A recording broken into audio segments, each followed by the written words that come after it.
Welcome to Extraterrestrial Reality. Today I'm going to go out on a limb a little bit and talk about incident that happened in 1967 in North Carolina. Now, I know people are out there thinking, what are you talking about going out on a limb? I mean, every time you go on one of these podcasts and talk about the things that you talk about, aren't you going out on a limb?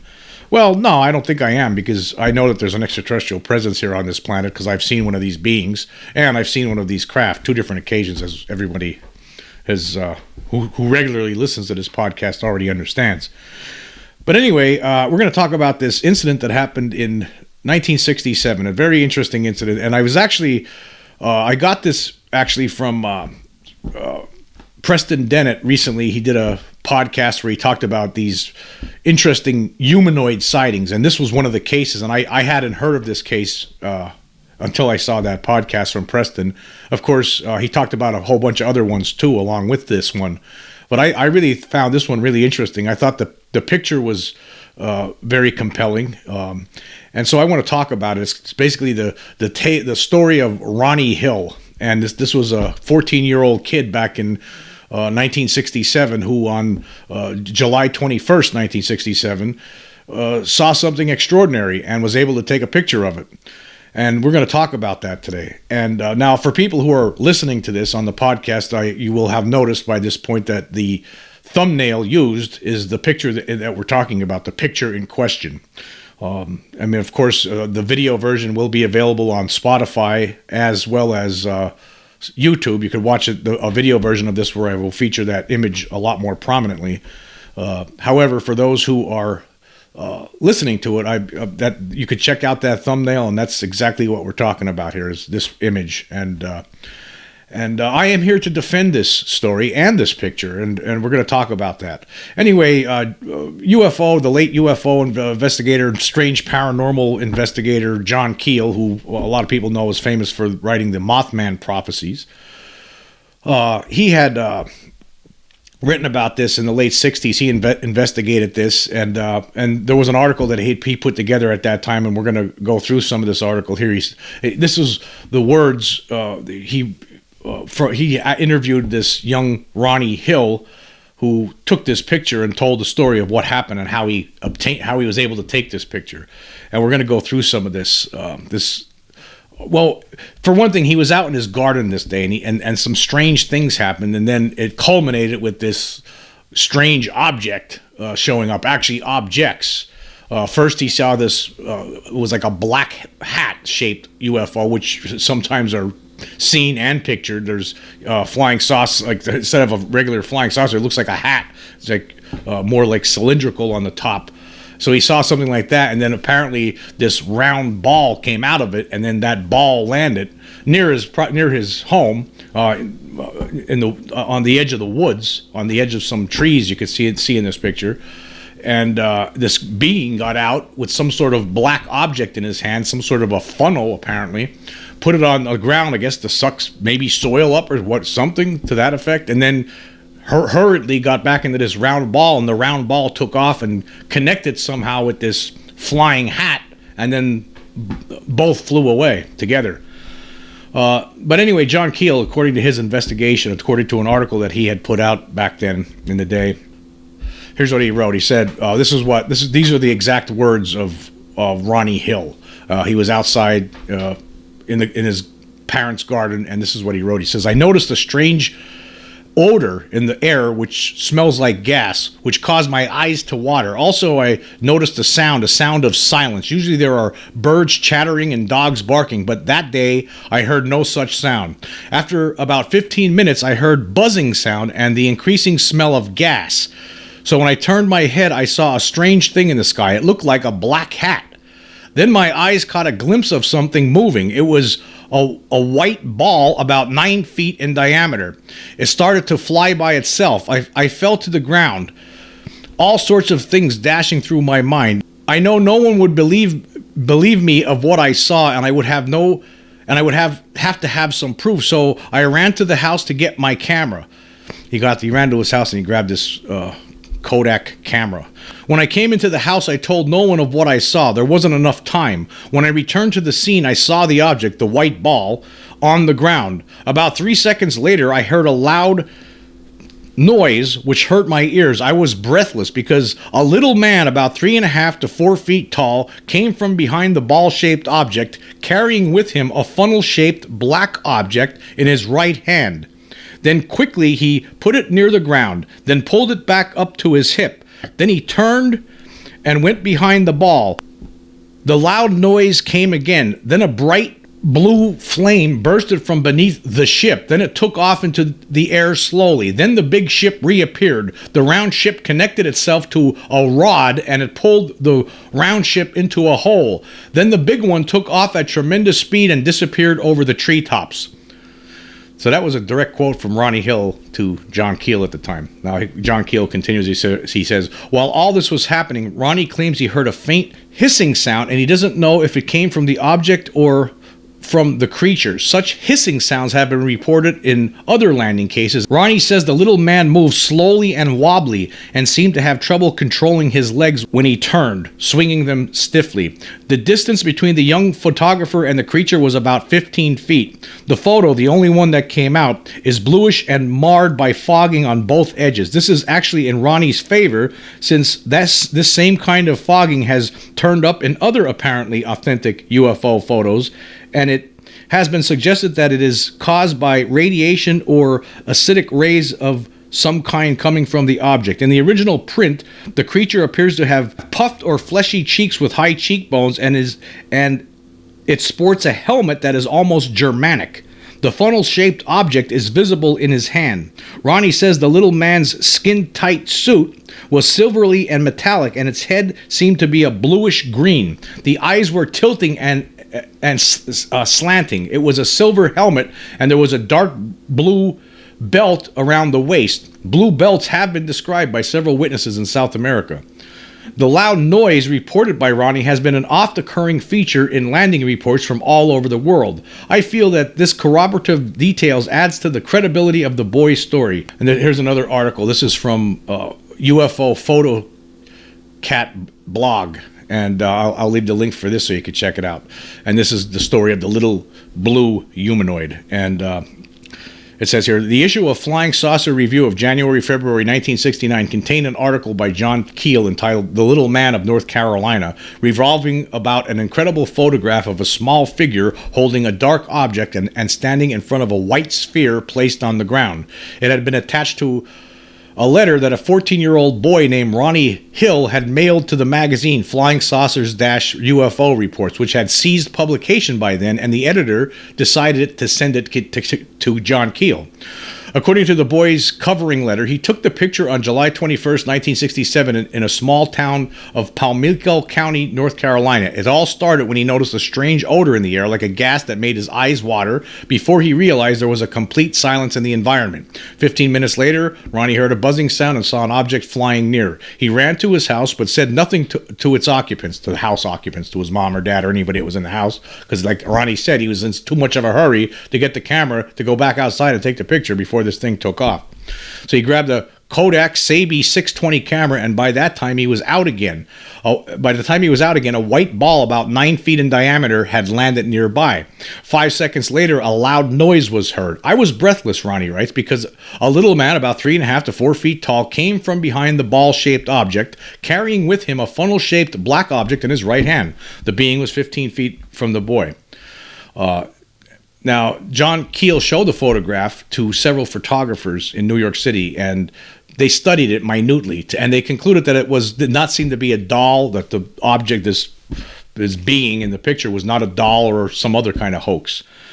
And then regarding the original picture, the only one that came out, apparently Ronnie was able to snap more than one picture, but only the one came out.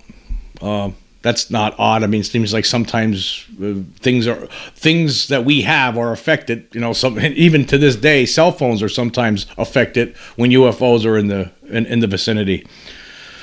Anyway, continuing. Regarding the original picture, the only one that came out, Keel wrote, "It is bluish and marred by fogging on both edges." Keel embraced the veracity of the document. In fact, he found many details in the boy's story reminiscent of true UFO sightings and photographs, like the smell, the sounds, the fogging, and even the humanoid suit. Amazingly, in order to avoid the in order to avoid that the photograph was published and the photographer did not receive a penny, Keel reported that it had been copyrighted in Ronnie's name. It is a curious decision to say the least. Now, let me just stop there. For some reason, a lot of debunkers get into this issue of Ronnie Hill copywriting his picture at the time.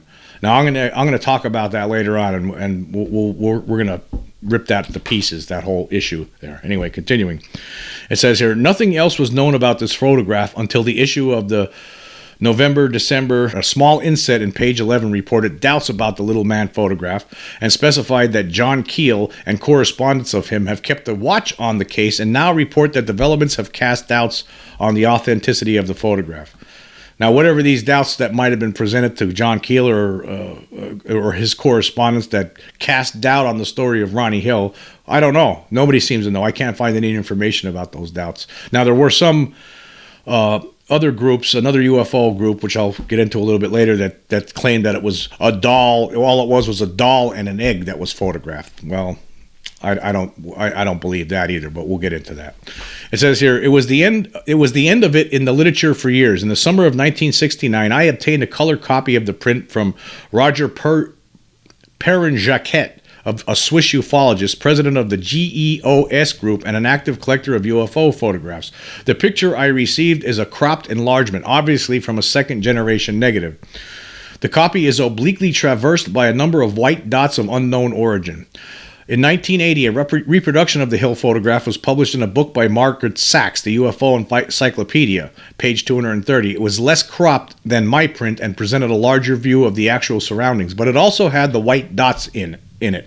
It nevertheless contributed new information. The brief caption mentioned that the little alien had been identified as a model with an egg in the background, which was, and this was quoting a UFO organization called ICUFON. It was a New York-based organization that was headed by this megalomaniac named Coleman von Kavetsky. Anyway, continuing here, it says, surprisingly, not many sources have subsequently published the picture. The first time it was printed in color was in UFO Encounters, Sightings, Visitations, and Investigation, a book jointly written by Jerome Clark and Marcello Truzzi. Photographic credit also went to the ICUFON. Bob Rickard wrote an article for 14 Times in 1995 discussing it briefly. Discussing it briefly. Also, James Lewis mentioned it in his book UFOs and Popular Culture in 2000. Both quoted from Margaret Sachs as far as the solution is concerned. Mexican researcher Luis Ruiz Noguez made a skeptical review of the case in his 1996 book, 100 Photos of Extraterrestrials, where he theorized it could be a little model and a fake made by the typical precocious U.S. teenager. So a lot of people were thinking this was fake. There was a British researcher, Isaac Coy, found a web page that carried this picture under the caveat, 100% sure they show fake ETs. It added some detail to it. In reality, the alien was a doll wrapped in aluminum foil.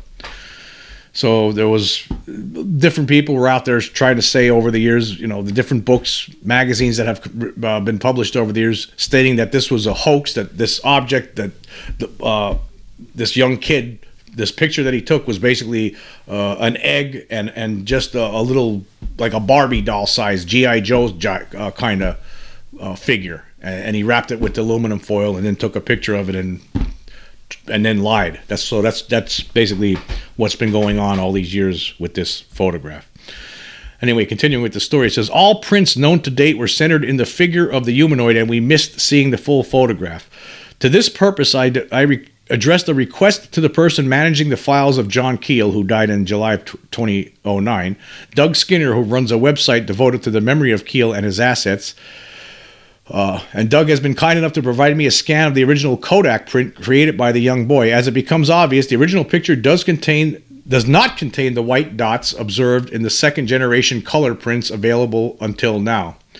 So yeah, those white dots and in the images that I'm using for this podcast, they're not present there. Doug also submitted scans of the letters submitted to Dell Publishing Company by Ronnie Hill with lots of interesting details and 2 pages of drawings. Now we know, for example, that the photograph was taken in the North Carolina town of Oriental. Time was 2 p.m. on a hot sunny day, and the landed object size is compared with an orange at arm's length. It disappeared over the treetops and it moved like it was controlled by remote control. The typewritten letter with manuscript corrections and additions on it said the UFO was about 9 yards 2 feet away from me, and the alien was about 3 to 3.5 feet tall. The entity displayed a dark brown color in his face and greenish reflections, and he wore a shiny silver suit. According to the letter written by the youngster, the alien came from behind the ship, stopped and looked around, moved to stop again after looking at the UFO. Then he took out black funnel and stuck it in the ground, then pulled it back up. Finally, the entity hurried back behind the ship. And there's a document online. You could actually read the original document, the letter that Ronnie Hill wrote. Of course, there'll be links to these things in the description for this podcast if you want to check it out at a different time. Then it says here, we know that John Keel exchanged extensive correspondence with a photographer during 1968, but this has not been found as of November 2011 when I requested it was searched for, nor it was any other documentation found proving the falsehood of the incident. Not strange because, as Doug reports, John didn't keep orderly files. His apartment was a horrifying mess, and his friends poured a lot of time into trying to help clean it up, usually in vain. After his death, we salvaged what we could. I don't have access to everything now. Some is still in storage awaiting further organization. So this guy here who did this UFO PhotoCat blog did a pretty good job of investigating, I must say, looking into this and trying to dig up as much information about this photo as possible. They had a consultant, this Andres Duarte, for this blog spot. And he looked at this stuff and he came up with. He said that there was a lot of inconsistencies in this in this image. For instance, like that object in the background isn't consistent. If the being you're seeing in the picture, for instance, is 3.5 to 4 foot tall, then or even 3 feet to 3.5 feet tall, whatever, right? Then that object in the back should be bigger. Right, it should seem bigger, and the being should seem smaller, but the object in the back isn't 9 feet. So that's some of the inconsistencies that they're talking about, and this is technical stuff, and I'm not going to go through all of this because it would bore you to tears listening to me say all these. To try to, you need to look at it yourself, is what I'm trying to say, because it's a lot of numbers, and so if you want to read about the inconsistencies, again, this stuff will be included in the. And a link in the description for this podcast. And the magazine article at the time from 1968, that indicated that the measurements verified Ronnie's estimates. So that they're saying that the magazine was wrong too. And then Duarte provided graphical representations here of how big the object really should have looked in the picture compared with the being. So there were some inconsistencies in the story. Okay. And I don't think that's a problem. Again, we're talking about a 14-year-old kid here. That's it. He's 14 years old, and he's not known to be some kind of a liar. His parents believed him at the time. And okay, maybe he said the object was 9 feet in diameter. Okay, so maybe he provided a wrong footage. Okay, that's could happen. When I talk about my UFO incident, for instance. From 1994, I just say it was big as a house, because I can't really say how big it was. I say it was 2.5 stories off the ground, because I don't really know. That to me, that's the best way to describe it from my point of view. So I don't have a problem with the inconsistencies. I think the story sounds credible, and I believe the story, and I think that the picture is real. I think this image is real. I think you're seeing an actual alien being in this image. I don't think this kid made this up. I don't think he lied. I don't think it's a doll like some people have stated. That'd be a pretty big doll. I mean, when you look at the picture and the back, compared with the background, okay, that maybe that ball shape, that ball that landed there, okay, maybe that's not 9 feet in diameter. Maybe it's only 4 feet, 4.5 or 5 feet in diameter. Who knows, right?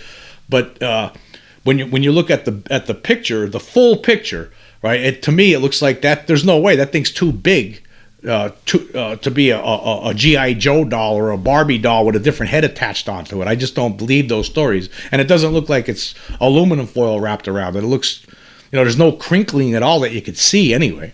Like usually if you were to try to wrap some sort of aluminum foil around a little doll like that, you think it would be all crinkly. I don't see that. Now, this kid was pretty smart. he was president of his eighth grade 4-H. He was president of his eighth grade class, and he was also president of the local 4-H club, and assistant patrol leader in the Boy Scouts, according to Keel. So this kid wasn't like somebody that you would think would be a liar, right? Would fabricate some kind of a story like this. Let me say something. And the parents wouldn't allow something like this to go on. They just wouldn't. Parents know when their kid's not telling the truth. I may tell you, anybody who's a parent out there, you could tell when your kid's lying. When your kid's 14 years old and tells you something, whether he's telling the truth or whether he's lying. I know this. Okay. I would know when my son is telling the truth, when he told the truth or when he was lying. I know the difference. I could see it. I know. I could just tell if he would have came in and told a story like this, my son at 14 years old, and I did, and it was false, I would know. So I think that this kid was telling the truth at the time, and I believe his story, and I believe that picture is real. But anyway, there are some detractors on this, and we're going to get into that right when we come back. Okay, we are back. Now, there have been people who have tried to debunk this over the years. Of course, like I mentioned earlier, there was that one UFO organization out of New York that tried to say it was a doll wrapped up. There's a lot of people. Then usually what happens here, this is what's funny about debunkers. I get a big kick out of debunkers, right? You know why? Because one debunker will say something like this UFO group from New York, this ICUFON, right? They make this statement. They say, well, you know what? This is fake. It was a little doll wrapped up in aluminum foil, and the white object in the background was only an egg. Okay. Now, just as an experiment, I actually earlier today, I was at my girlfriend's house, and she supplied me with this little. It was about a 4.5 inch tall little figurine. It was totally ridiculous looking, but that's all she had. And she gave me that, and I got an egg, and I put it out in her yard, and I tried to arrange it the way this picture was arranged that this kid took, and it's not the same. It's just not the same. You could obviously tell this is a little doll, and that's an egg in the background, and you can see the grass. I mean, real grass in the background. And the Ronnie Hill picture, this is like in tall grass, and some part where the alien was standing, it looks like it's sparse. The grass is sparse, and in the background you see it's some taller grass, and then you see the trees. There's a big difference here. When you do the eye test on, as far as I'm concerned, it looks real. It looks like it could be a real thing. Like this could be a real being that was standing there that's 3.5 to 4 feet tall, or 3 feet to 4 feet tall, whatever. And maybe Ronnie is mistaken about the size of the ball that landed. Okay, he's a 14-year-old kid. He says it was 9 feet in diameter. Maybe it was only 4 feet in diameter, 5 feet in diameter, and he just provided the 9 feet, and because he just wasn't sure. He's only 14 years old. That's how those kind of mistakes could be made. But in the image that I took, I mean, you can see it's absolutely, absurd. You would know that of course, you would know by looking at the little figure that it's a little figure, right? But you look at the background, you see the grass on the ground. That's thick, short grass. I mean, in the image here, you see there's tall grass in the background, and and this being is standing in an area where it's like the grass seems more sparse than on the perimeter in the background. And anyway, the other thing is too, you have people that say, well, if it looks like a doll, it could see the joints in where. How do you know this, right? You have any of these debunkers seen an alien creature? They don't believe in them, right? So how do they know what they look like? It reminds me of in the 1997, the United States Air Force released the Roswell report, that absurd book that I talked about numerous times on my podcast, where they talk about how what people saw in 1947 were actually these anthropomorphic dummies that were dropped from high altitudes during these tests that they were conducting from 1953 to 1959. Well, in that Roswell report, case closed, it's called. I find that there was something in here that reminded me of this situation where people are saying, well, it's just a little doll wrapped up in tinfoil. Well, it was interesting about in this Roswell report case closed from 1997 that was released by the Air Force. One of the comments made by one of the witnesses to an alien being was this guy named Gerald Anderson, and he was only 5 years old at the time, and he claims that he saw these beings with relatives at the time. He was part of a group of people that saw alien beings at a crash site. And one of his comments to investigators was, "I thought they were plastic dolls. I didn't think they were real." So in his mind, in his 5-year-old mind, he was looking at these beings on the ground. He couldn't understand what they were. He even said at the time, "I thought they were plastic dolls. I didn't even think they were real." Well, the Air Force in this 1997 book says, they make this assessment. They said the statement, "I thought they were plastic dolls," seems an odd choice of words to describe an extraterrestrial being and is a likely reference to an anthropomorphic dummy whose skin was made of plastic. Okay, that's unbelievable that the Air Force would say that. If the Air Force doesn't know, if they say extraterrestrials are not real, that there are no extraterrestrials here, how would they know that they don't look like? Why would an alien looking like a plastic doll be an odd choice of words if you don't know what they already look like? No, see, the debunkers have nothing on this. I mean, again, I like I stated early in this podcast, I'm going out on a limb on this one. It could turn out that I'm wrong, but I think this. I've looked into this story since I saw that podcast from Preston Dennett recently, and I believe that this is something that really happened, and I think that this thing in the picture is an actual alien being. Anyway, here was something that was written by the Iron Skeptic. Of course, I'll leave the link for this, and I'm going to go through what this person says. It says, the study of the UFO phenomenon is at times a highly contradictory one. UFO enthusiasts will fight to their last breath to convince the world that a certain case which has no physical evidence behind it is absolutely true. Yet on other occasions, cases which have at least something physical to them are ignored. For instance, we have the case of a boy named Ronnie Hill, aged 14, of Palmico County, North Carolina. On the fine summer afternoon of 21 July 1967, he was playing in his family garden, apparently alone, when a strange scent filled the air. It was so bad that it made his eyes start to tear. He became suddenly concerned that this malodorous aroma had to do with the spaceship landing in a nearby field. Thinking, and quite rightly, that no one would believe him if he told them he'd seen a flying saucer, he ran inside to get a portable Kodak camera. Returning to the scene, Ronnie saw that the spaceship, a spherical white thing that he estimated to be about 9 feet in diameter, had indeed come to rest in the nearby field. Ominously, from behind the craft stepped a creature clad in a shiny silver suit with spindly thin legs and an oversized gnome head. It carried a black object that it inserted into the ground, withdrew, and then returned to a ship which departed for points unknown. In the ship's wake, Ronnie could smell something similar to propane gas, but the thing that scared him the most was that the whole nightmare scene played out in absolute dead total silence. No birds chirping, no insects whirring, no nothing. At first glance, this is the sort of alien encounter that occurs every day. Well, supposedly occurs every day. Fodder, perhaps, for the tabloids? Not so, because Ronnie Hill, in a feat of either courage or total stuttering foolishness, snapped a picture of the space monster before he returned to his ship and departed for the stars. Now, if you see how this person, a skeptic, a debunker, writes these kind of articles, it's completely a slap in the face to people who have encountered these beings, because this is absolutely, that's how they are. But these people, in the final analysis, it's these people who are the dummies. Believe me, I've seen one of these things with my own eyeballs, so I know that this people who think like the Iron Skeptic, right? They're the true dum-dums in this world. Continuing here, it says, incontrovertible proof that space aliens have appeared on Earth to kidnap her dirt and startle her children? Perhaps, perhaps not. There are several noteworthy things about the photograph. Despite the fact that this is supposedly the holy grail of UFO enthusiasts, a genuine photograph of a space creature, neither the negatives nor the photo itself have ever been inspected by a photography specialist. UFO enthusiasts send out dozens upon dozens of photos of quite clearly fake flying saucers every year, perhaps every month, for analysis, but this one has never made it into the pile. It was examined. Now, there's been some issue on whether there was the actual negative that was looked at, but it doesn't matter. It's still the picture. It's still the picture. Anyway, continuing. Upon closer examination, aside from the space monster and his ship, again, he's calling the alien the space monster, because that's a way to make people who believe in the extraterrestrial reality look foolish, because we believe in space monsters, right?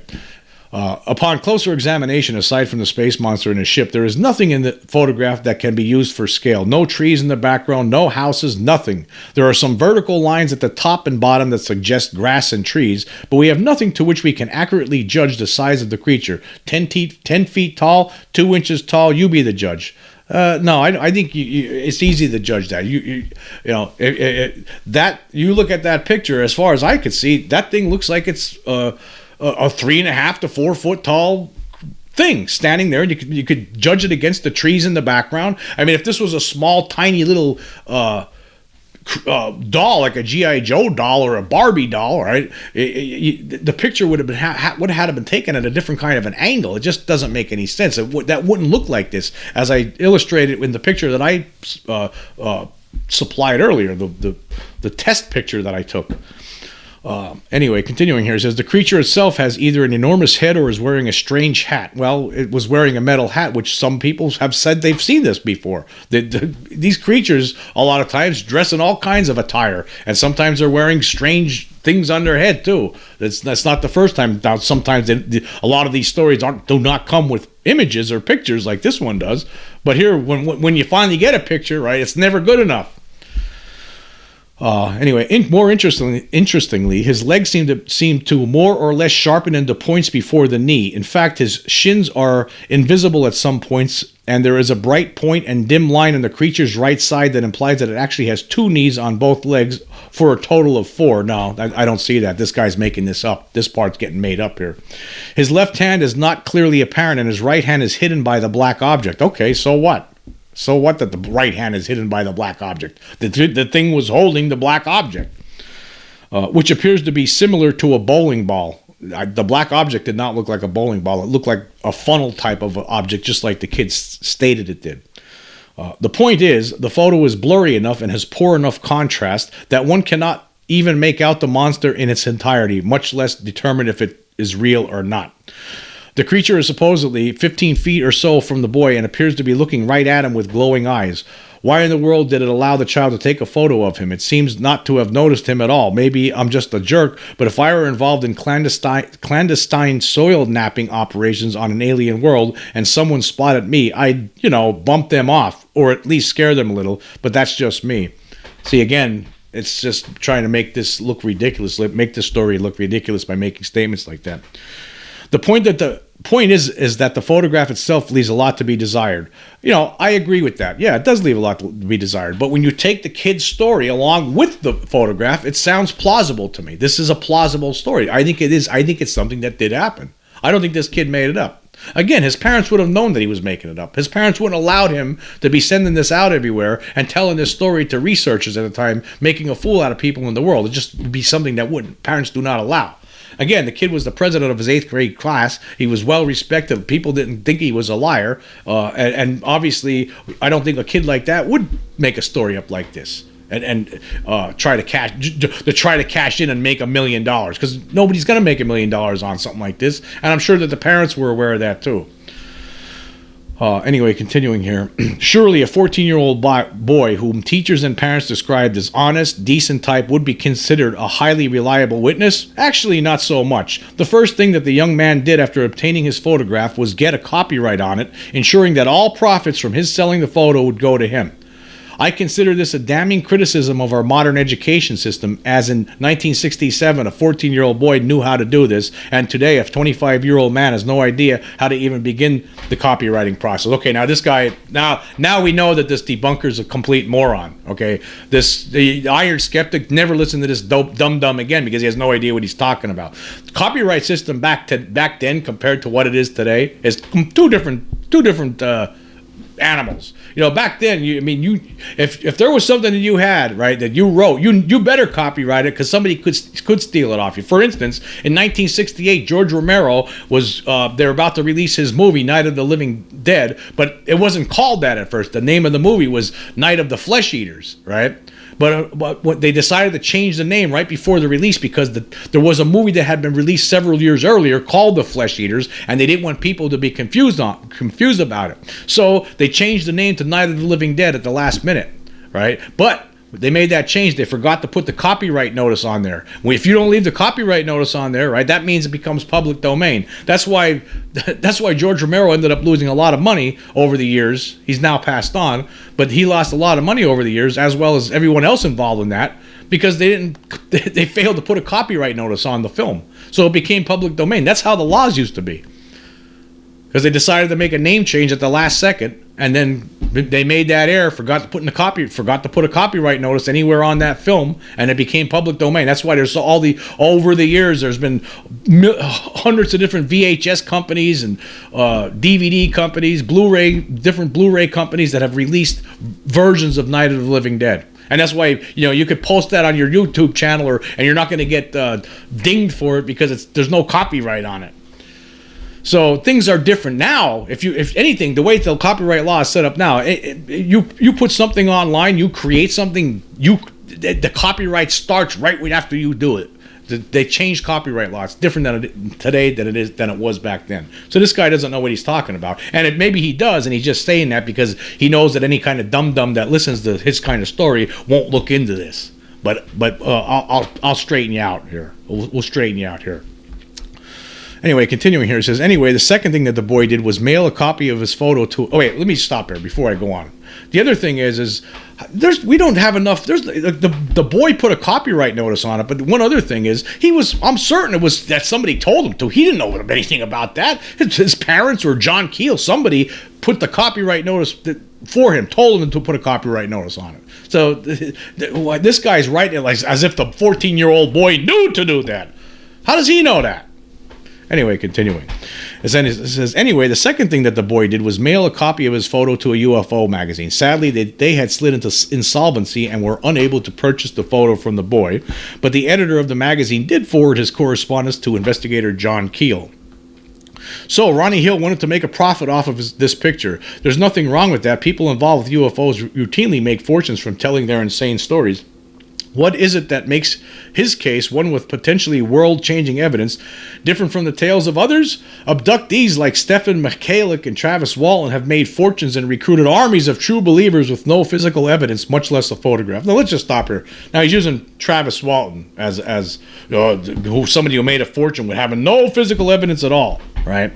Now, Travis Walton, there were 6 other guys that saw the flying saucer that abducted Walton right before it happened, before he disappeared, before his disappearance. So there was 6 other guys, and all of these guys ended up taking lie detector tests, and eventually it concluded that all of them were telling the truth. And Travis Walton has been telling the truth because, again, see, these people, you can't. They'll rather make a fool out of you because they're so idiotic and dumb. These skeptics, debunkers that act like this, right? They don't want to accept this reality. They hate it. They hate this idea. They think that the human race, we're the superior. There's nothing else around here. There's no way anything we can find here. I just don't believe it. I don't believe any of these stories. Well, they're wrong. They're absolutely, completely wrong. Because it happens. There's aliens here. There's something here. There's a presence here that's extraterrestrial. I know this for a fact, based on just my own experiences. And anybody who would do research on this, right, would know too. If you were to do enough research, you would. There's only one conclusion. Anyway, continuing here, he goes on. He says, there is little doubt in my mind that this whole thing was a hoax or Ronnie's part in an attempt to get some quick cash. How does he know that? Did Ronnie ever make any money off this? Because he put a copyright notice on it? Do we know that? Where's his receipts for the cash? I want to know this. I like to see this. The way he acted and the lousiness of the photograph scream hoax.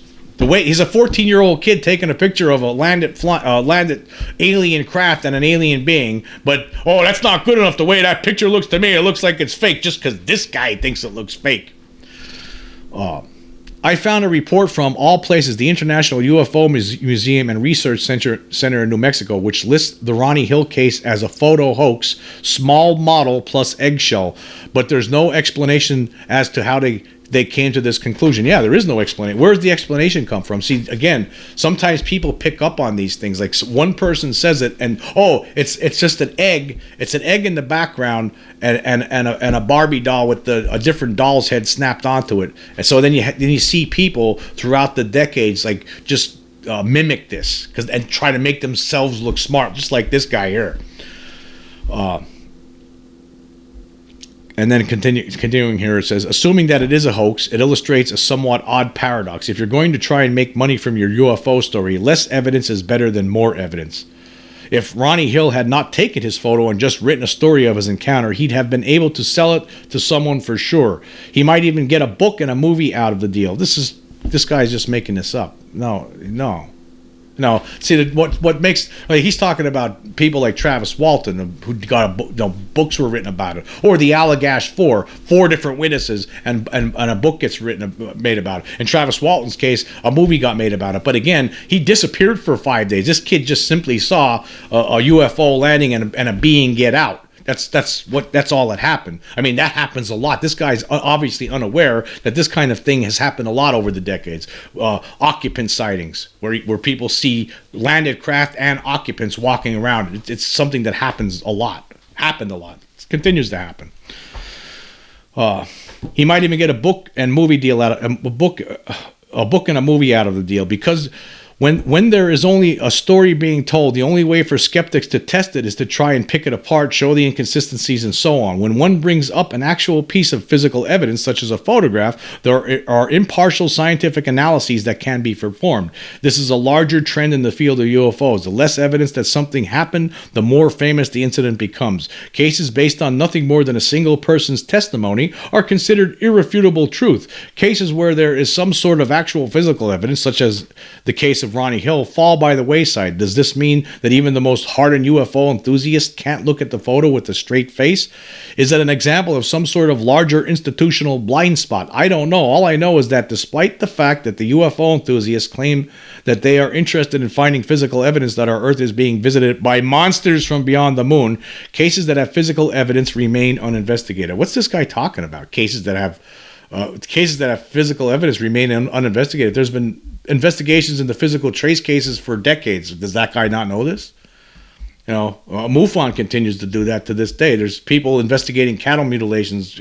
I mean, this guy has no idea what he's talking about. But again, it's interesting to see, like, this is the kind of stuff that people will say.